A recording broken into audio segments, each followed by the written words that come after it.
I am always time ready. Hello friend, कैसे हैं आप? Welcome to my YouTube channel science time coaching टीकेवी।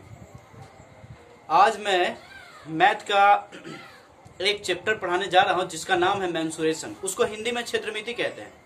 और वो क्षेत्रमिति जिसको बहुत बच्चा समझता है कि बहुत बड़ा कॉम्प्लेक्स प्रॉब्लम आ गया हमारे पास, लेकिन हमारे हिसाब से according to me this is very easy.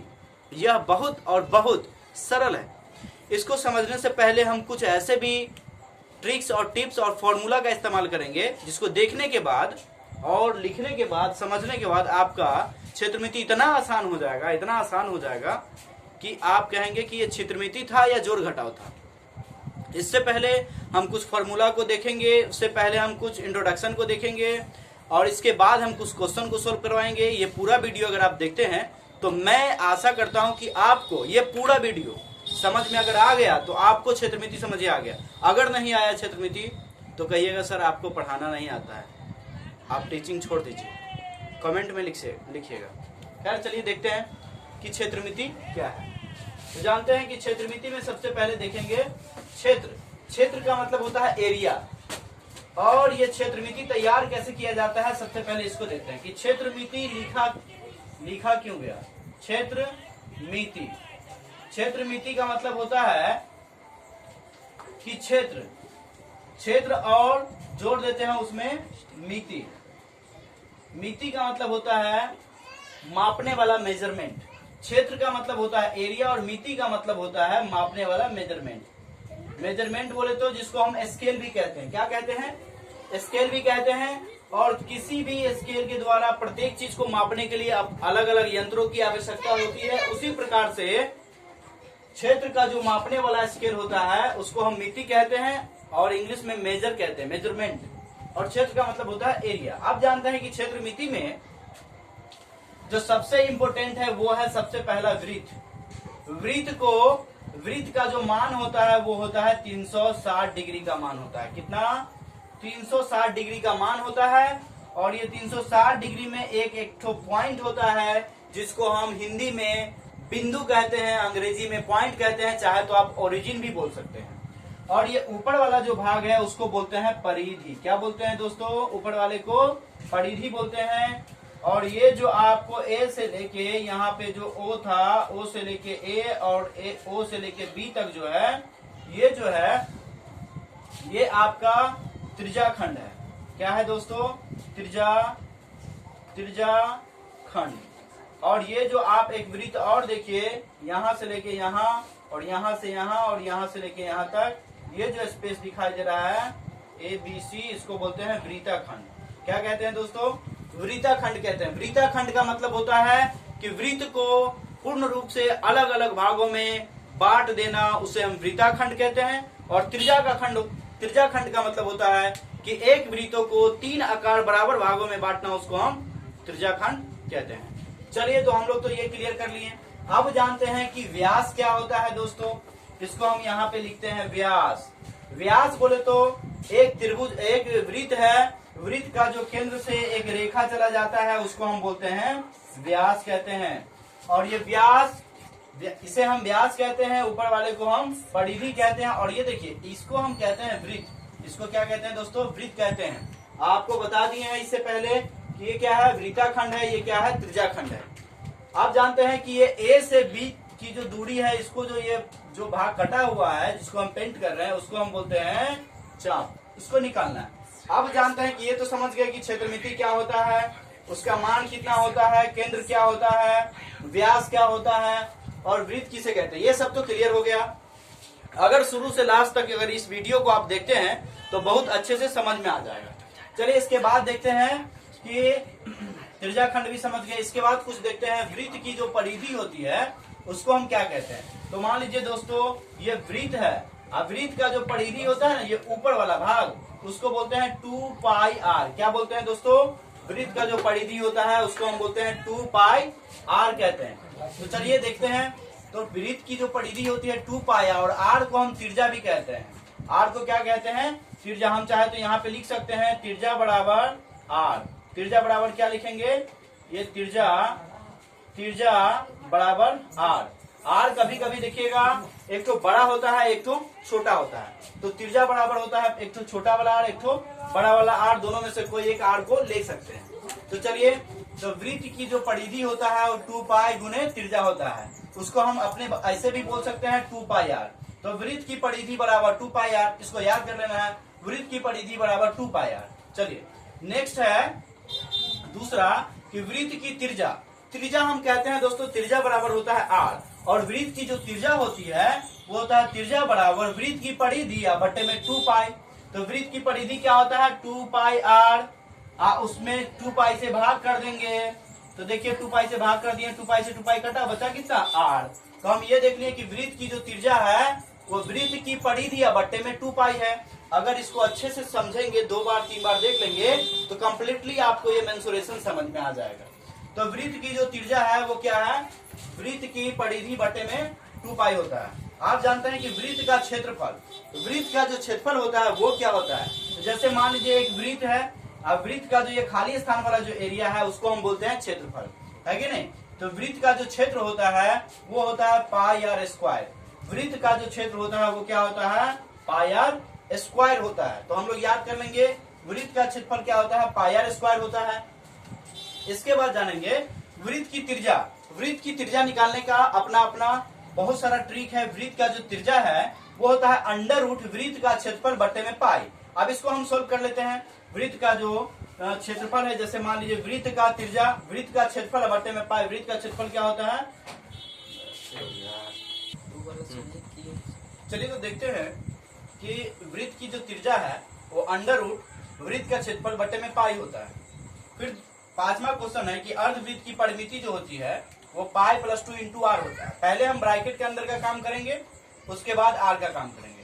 तो पाई प्लस 2 इंटू आर, और इसके बराबर में लिख सकते हैं पाई प्लस 2 इंटू डी बट्टे में 2 लिख सकते हैं। छठा नंबर क्वेश्चन है अर्धवृत्त का जो क्षेत्रफल होता है, मतलब एक वृत्त है और उसका जो आधा का जो क्षेत्रफल होता है वो होता है 1/2 पाई आर स्क्वायर। हम इसको ऐसे भी लिख सकते हैं 1/8 पाई इंटू डी स्क्वायर। तो अर्धवृत्त का क्षेत्रफल बराबर 1/2 पाई आर स्क्वायर बराबर 1/8 पाई डी स्क्वायर, ये भी हो सकता है। इसके बाद है त्रिज्या खंड का क्षेत्रफल। त्रिज्या खंड का जो क्षेत्रफल होता है पाई आर स्क्वायर थीटा बटे में 360 होता है। जैसे मान लीजिए त्रिज्या खंड क्या हुआ, ये जो हुआ यहाँ से लेके यहाँ तक का जो क्षेत्रफल हुआ वो त्रिज्या खंड हुआ। हम चाहे तो इसको ऐसे भी लिख सकते हैं, ये हो गया आपका त्रिज्या खंड, और उसका जो क्षेत्रफल होता है वो होता है पाई आर स्क्वायर थीटा बटे में 360 होता है। इसके बाद है चाप ए बी बराबर क्या होता है, हम एक वृत्त बनाते हैं, यहाँ पे ये वृत्त बना लिए, यहाँ से एक त्रिज्या ले लिए, इसको मान लिए ए, इसको मान लिए बी, और यहाँ से एक तो जो चाप खींचे हैं, जो पेंटिंग कर रहे हैं हम, इसको हम बोलते हैं ए से लेके बी, और ये जो रंगा हुआ भाग है उसका जो मान होता है पाई आर थीटा बटे में 180 होता है।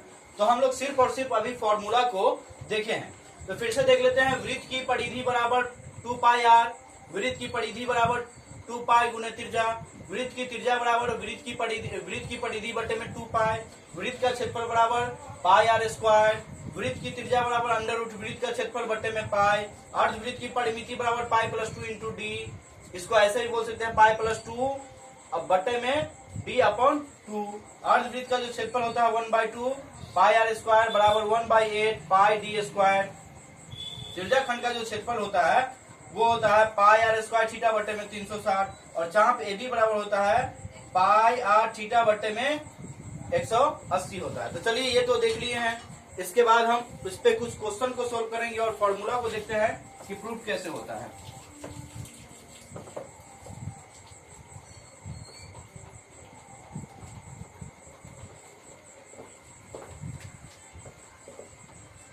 चलिए दोस्तों, तो बात करते हैं अभी कि पाई क्या होता है। सबसे पहले जानेंगे पाई।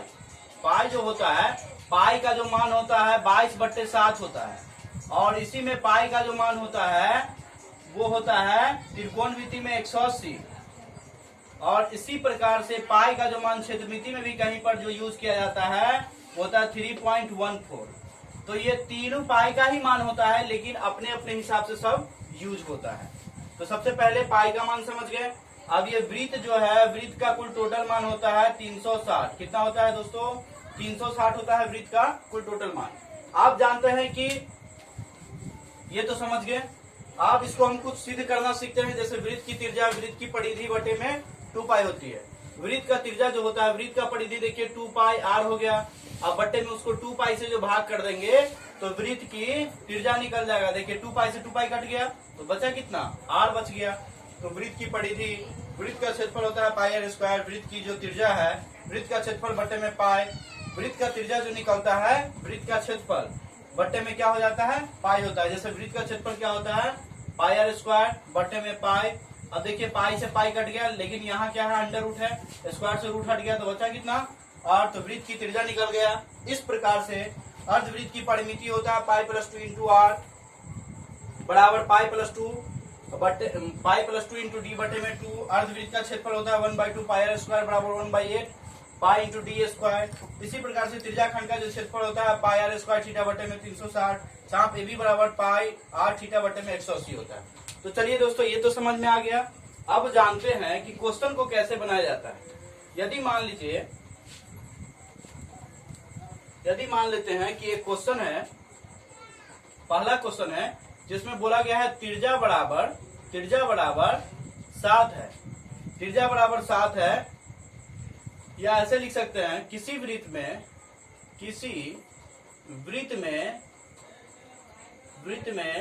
त्रिज्या बराबर 7 है तो वृत्त का क्षेत्रफल निकाले। क्या निकाले दोस्तों, क्षेत्रफल निकाले। किसी वृत्त में वृत्त का जो त्रिज्या है वो कितना है, 7 है, तो वृत्त का क्षेत्रफल निकालना है। तो जानते हैं वृत्त का जो त्रिज्या होता है उसको हम क्या कहते हैं, पहले लिखेंगे यहाँ पे सोल्यूशन। सोल्यूशन का मतलब होता है दोस्तों हल। क्या होता है, हल। अब वृत्त का क्या निकालना है हमको, वृत्त का क्षेत्रफल निकालना है। तो ये हो जाएगा pi R square, pi R square क्षेत्रफल होता है। तो यहाँ पे लिख देंगे वृत्त का जो क्षेत्रफल होता है वो होता है पाई आर स्क्वायर। अब यहाँ देखिए, आप देखेंगे इसमें कि त्रिज्या बराबर होता है 7। त्रिज्या बराबर कितना दिया हुआ है, 7 दिया हुआ है। अब इसमें पाई का मान कितना डालना है, पाई बराबर डालेंगे 22/7 डालेंगे। तो अब देखिए पाई का मान हो गया यहाँ पे पाई आर स्क्वायर। तो पाई का मान 22/7 गुने आर का 2 है तो 7 × 7। अब इसको क्या करेंगे, 7 को 7 से काट देंगे, बचा कितना 22 और उसको फिर 7 से गुना कर देंगे। तो फिर 22 को जो 7 से गुना कर देंगे तो 154 हो गया। जैसे 7 × 14 = 4, हासिल 1, 7 × 14 = 15। तो ये वृत्त का त्रिज्या निकल गया। त्रिज्या निकल गया तो वृत्त का क्षेत्रफल निकल गया आपका। आप जानते हैं अगर ये वीडियो समझ में नहीं आ रहा है तो पूछ कर देखिए, और शुरू से लेके अंत तक अगर देखते हैं तो मैं गारंटी लेता हूं कि ये वीडियो आपको समझ में, ये क्वेश्चन आपको पूरा का पूरा मेंसुरेशन इतना इजी बना देंगे, इतना तोड़ के समझाएंगे कि आप भी कहिएगा कि जोड़ घटाव के जैसे मेंसुरेशन बनाने आ जाएगा आपको। और अगर ये वीडियो अच्छा लग रहा होगा तो अपने दोस्तों में शेयर कीजिएगा और आप अच्छे से देखिए ताकि आपको अच्छे से कॉन्फिडेंस रहेगा, तब आप एग्जाम भी अच्छे से क्लियर करेंगे। चलिए दूसरा है कि वृत्त की परिधि। वृत्त की परिधि बराबर होता है 2 पाई आर। 2 पाई आर होता है। तो हम अगर किसी क्वेश्चन में अगर लिख देते हैं कि त्रिज्या बराबर 7 है तो वृत्त की परिधि निकाले। तो यहाँ पे क्या करेंगे, क्वेश्चन तो हम नहीं लिखते हैं दोस्तों क्योंकि क्वेश्चन में थोड़ा ज्यादा समय चला जाएगा, इसलिए समय को देखते हुए हम अपना काम कर लेते हैं। देख लीजिए वृत्त की परिधि निकालना है। वृत्त की परिधि बराबर होता है 2 पाई आर, जिसमें त्रिज्या दिया हुआ है 7। तो वृत्त की परिधि क्या होगी वो निकालना है। तो लिखेंगे वृत्त की परिधि बराबर होता है 2 पाई आर, जिसमें पाई का मान होता है, पाई का मान 22/7। तो देखेंगे 2 को छोड़ देते हैं और आर कितना दिए हुआ है, 7 दिए हुआ है। तो 2 को छोड़ देते हैं, पाई का मान डाल देंगे 22/7 और आर का मान डाल देते हैं दोस्तों 7। तो देखिए 7 से 7 कट गया तो बचा कितना 2 × 22 तो हो गया 22 × 44 आंसर। तो ये देखिए दोस्तों वृत्त की परिधि भी निकालने आ गया। फिर से देख लीजिए वृत्त की परिधि 2 पाई आर होता है और त्रिज्या दिए हुआ है 7। तो वृत्त की जो परिधि होता है 2 पाई आर होता है। 2 के जगह पे 2 उतार दिए, पाई के जगह पे 22/7 और आर के जगह पे कितना डाल दिए 7 डाल दिए। 7 से 7 कट गया और 22 को 2 से गुना कर दिए तो 44 हो गया। तो ये हमको क्या ज्ञात हो गया, वृत्त की परिधि ज्ञात हो गया। इसके बाद देखते हैं दोस्तों कि यदि आपको अगर व्यास दिया हुआ है, यदि किसी वृत्त का बोला गया है कि व्यास, किसी वृत्त का, तीसरा क्वेश्चन है कि किसी वृत्त का व्यास 14 सेंटीमीटर है। कितना सेंटीमीटर है? 14 सेंटीमीटर है।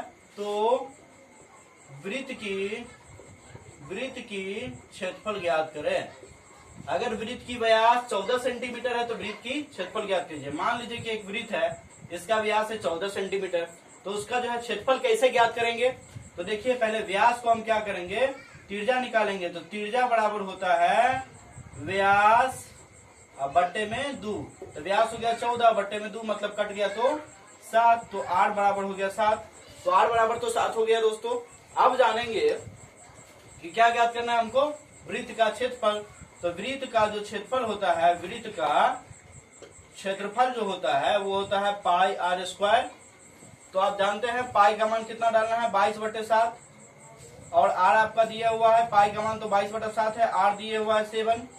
तो आप देखते हैं, तो ये पाई का मान 22/7 डाल दिए हैं, और r का मान 2/7, क्योंकि r स्क्वायर है तो 7 × 7, और 7 से 7 कट गया, बचा कितना 22 × 7। 22 को 7 से गुना कर देंगे तो 7 दूना 14, एक बचा हासिल, 7 दूना 14, 1 15, मतलब 154 आंसर इसका भी आ गया। चलिए दोस्तों, तो आज के लिए हम इतना ही रहने देते हैं। अगर इतना अच्छे से आप लोग समझ जाते हैं तो नेक्स्ट वीडियो में एक भारतीय भवन का जो बुक है उसका एक क्वेश्चन का जितना भी क्वेश्चन है सबको पूर्ण रूप से इजी भाषा में और आपके ही भाषा में समझाएंगे। ये वीडियो अगर समझ में नहीं आएगा तो फिर बोलिएगा, कमेंट में लिखिएगा सर आपको समझाना नहीं आता है। लेकिन एक मेरा शर्त है, इस वीडियो को पूर्ण रूप से देखें और उसके बाद लाइक करें, कमेंट करें, सब्सक्राइब करें और दोस्तों में शेयर करें। Thank you.